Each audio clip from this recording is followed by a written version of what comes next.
Tawakal ni serah. Aku dah buat Tuhan, aku dah usaha dah. Aku tak tahu sama ada hak ni baik untuk aku ataupun tidak. Aku serah pada engkau. Tu baru, tu panggil tawakal. Kita ni kita tak tahu hak mana baik untuk kita, hak mana yang tak baik untuk kita. Tak tahu. Allahumma salli ala sayyidina Muhammad. Jadi oleh kerana kita tak tahu, kita tahu tak bahawa di sana ada satu zat yang maha mengetahui. Kita jahil, kita tak tahu. Tapi kita tahu tak di sana ada satu zat yang maha mengetahui. Jadi zat itu ialah Tuhan kita. Dia maha mengetahui. Bila dia maha mengetahui, selayaknya lah kita menyerahkan hanya pada dia saja. Kadang-kadang kita nak sesuatu. Jadi kita minta, ya Allah Tuhanku, engkau bagilah hak tu pada aku. Jadi kita nak hak tu. Allahumma salli ala sayyidina Muhammad. Bila kita nak hak tu, itu perkara tu, kita minta. Sebab Tuhan suruh minta. Bila kita nak, kita minta. Tetapi, Allahumma salli ala sayyidina Muhammad, di hujung urusan yang kita buat tu, jadi kita kena ada tawakal. Kena ada tawakal. Tawakal ni serah. Aku dah buat Tuhan, aku dah usaha dah. Aku tak tahu sama ada hak ni baik untuk aku ataupun tidak. Aku serah pada engkau. Tu baru, tu panggil tawakal. Nak tawakal ni kita kena berusaha dulu. Ni dia panggil sunnatullah. Nak bertawakal, kita kena berusaha dulu. Usaha ni kena habis. Kena habis.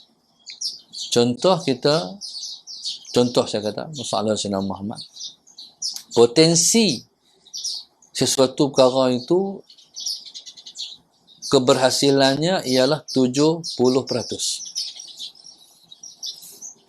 Maknanya kita kena guna habis potensi yang ada sampai 70%. Sampai habis. Kalau bahasa orang Kedah, tekan minyak sampai habis, hebat tak lepi lah. Tanyalah semua sebab tu kita dah buat lah. Faham tak? Jangan ada satu sebab yang masih belum kita buat. Hak ni buat lagi. Ni tak buat lagi ya. Buat lagi. Sampai habis sebab. Sampai habis. Tekan minyak sampai habis. Sampai tak ada ruang dah untuk kita tak melakukan. Semua dah guna habis dah cara. Okey. Jadi Allahumma salli ala sayyidina Muhammad. Bila lepas habis dah kita telah berusaha. Jadi hak lebih itulah kita serah pada Allah. Aku tak tahu Tuhan. Baik ataupun tidak aku tak tahu. Aku serah pada engkau Tuhan. Jadi serah pada Allah maknanya kita memberi kepada Allah pilihan.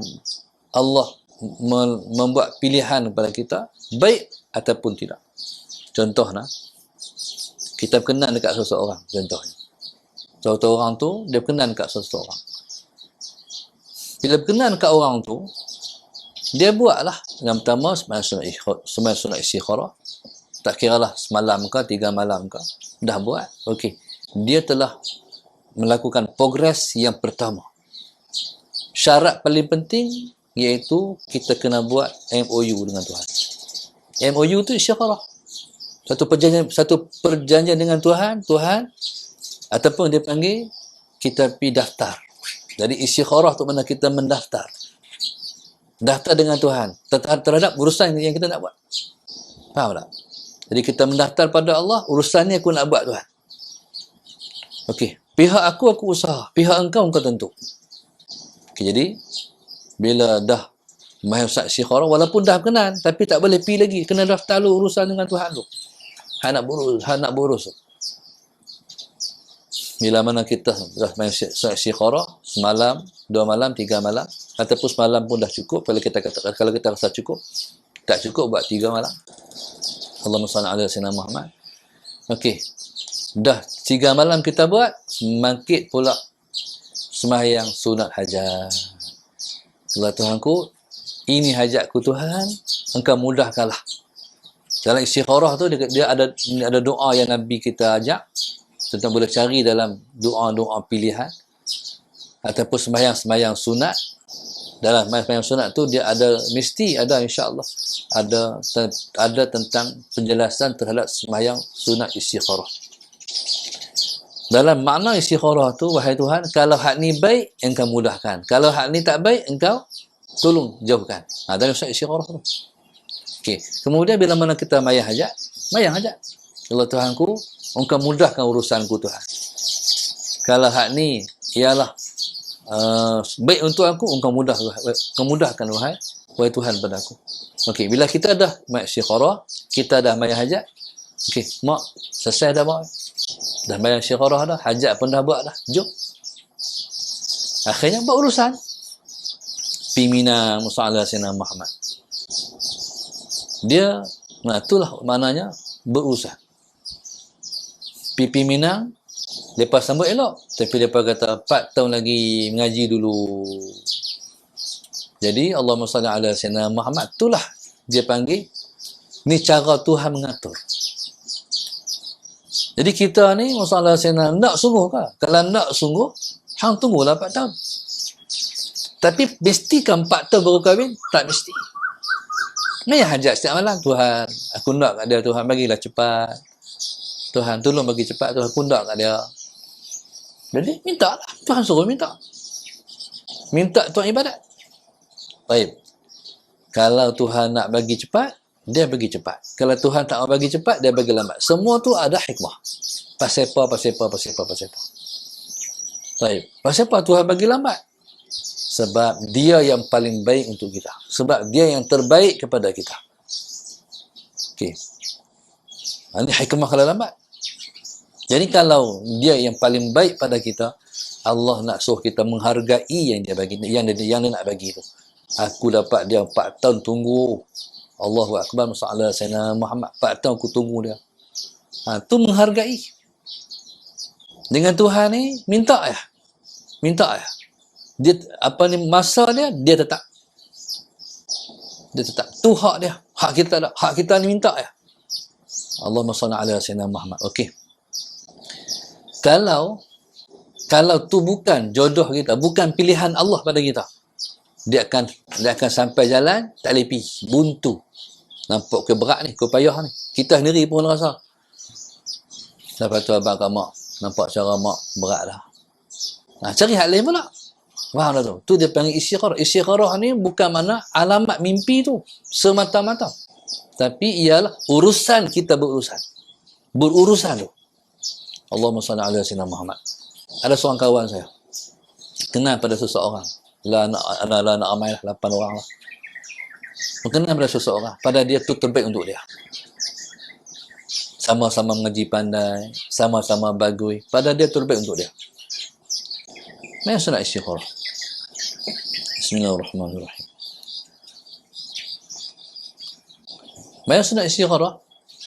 Dia tengok dalam mimpi Tuhan bagi.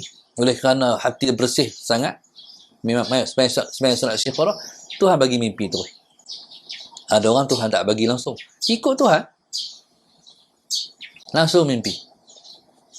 Dia mimpi, malam pertama dia main sunat istikharah, dia tengok buah banyak.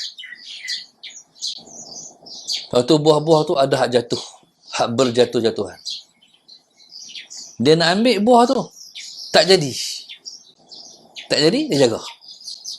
Dia kata, hak ni alamat istikharah kot. Dia kata. Alamat istikharah kot. Okey, tak apa lagi. Maknanya, segi zahirnya mana? Tak jadi lah. Hak aku nak tu, bukan terbaik untuk hang. Tak jadi. Dalam mimpi tu, main dengan tak jadi.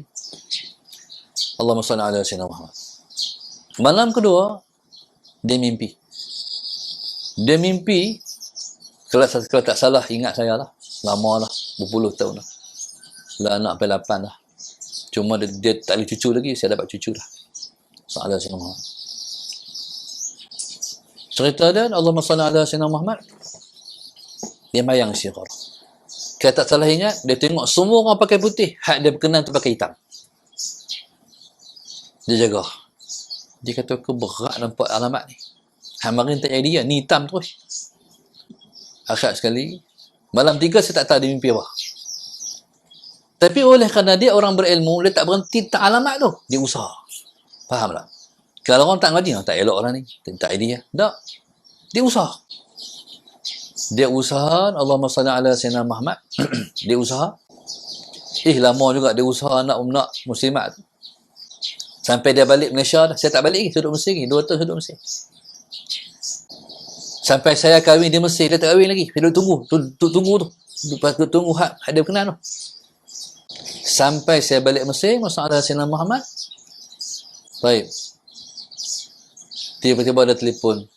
Jom apa? Dulu ni, jom pergi kira dia. Jom tolong pergi kira dia. Dia tumpang, dia kata, jom. Dia ajak saya pergi tumpang dia. Kira, soalan Sayyidina Muhammad. Berkira dengan hak dia berkenan tu. Saya tak ada apa lagi. Saya pun jadi asbab, soalan Sayyidina jodoh dengan orang rumah saya. Soalan, sebab dia, sebab lepas daripada dia selesai tu, orang tengah tanya, entah macam mana? Ada lagi? Bila yang pala tak ada lagi. Nak tak? Tak lah. Jadi asbab mula tu, menjadi saya tu, jodoh dengan Ustaz Mani tu. Allahumma salli ala Sayyidina Muhammad. Okey. Saya kahwin di Mesir dah. Dapat anak seorang dah. Balik Malaysia dia tak kahwin lagi. Sampai di Malaysia, dah berapa hari, berapa bulan, dia kata jom pula. Jom yang kedua tu, jom pergi nak akad nikah. Soalan Sayyidina, 2 tahun dia tunggu. Oh, nak kahwin dah. Kahwin. Soalan.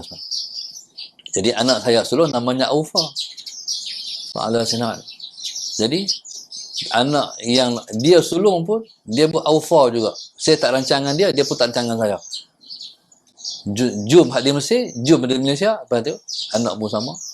Jadi saya nak ceritanya, sampai hari ni mereka bahagia. Anak baik-baik, dia orang baik, isterinya salihah, rezeki mereka murah, soalan Sayyidina Muhammad. Maknanya, tu usaha. Kalau jodoh kita, jumpa. Kalau tak jodoh, tak jadi. Itu maknanya, bila kita ada usaha, lepas tu kita tak tahu dah lepas tu macam mana jadi ke tak. Tu serah kat Tuhan. Itu makna menyerah pada Allah. Okey, jadi usaha kita, hak belah kita. Hak belah Allah menentukan jadi ataupun tak. Baik, dia ni satu, dia sebenarnya ada satu level lagi yang tinggi daripada tu. Lepas kita dah mayang syikrah, kita dah mayang hajat, kita dah usaha, lepas tu jangan tinggal berdoa sepanjang masa. Mayang hajat doa, baca Yasin doa. Doa macam mana? Ya Allah Tuhanku, Engkau tentukanlah yang terbaik kepada aku. Kadang-kadang orang ni dia tak pernah nak minta macam tu sebab dia nak. Faham tak tu? Dia nak orang tu. Jadi dia tak berani minta. Tuhanku, tentukanlah yang terbaik pada aku. Macam mana kalau terbaik bukan dia tu? Dia tak berani, dia tak minta. Allahumma salli ala Sayyidina Muhammad. Okey, jadi beranikan diri, serah pada Allah. Tu dia panggil tawakal. Kalau kita tak mau serah, berarti kita tak tawakal lah. Tawakal ni serah habis. Jangan campur kerja Tuhan. Allahumma salli ala Sayyidina Muhammad. Taib. Begitulah urusan rezeki. Turun rumah di bab bendang. Pergi bab bendang ni, orang bab bendang ni, dia kena bagi hati pada bendang. Seperti mana kita buat urusan dengan satu urusan, hati kita kena bagi pada urusan tu. Jangan bagi separuh-separuh. Bagi sepenuh hati kita pada urusan tu. Mana? Bila mana kita menyerahkan sepenuh hati kita pada sesuatu urusan, berarti kita akan menghayati, berarti kita akan buat dengan sungguh-sungguh. Faham tak? Dia tak boleh buat main-main. Dia kena sungguh-sungguh.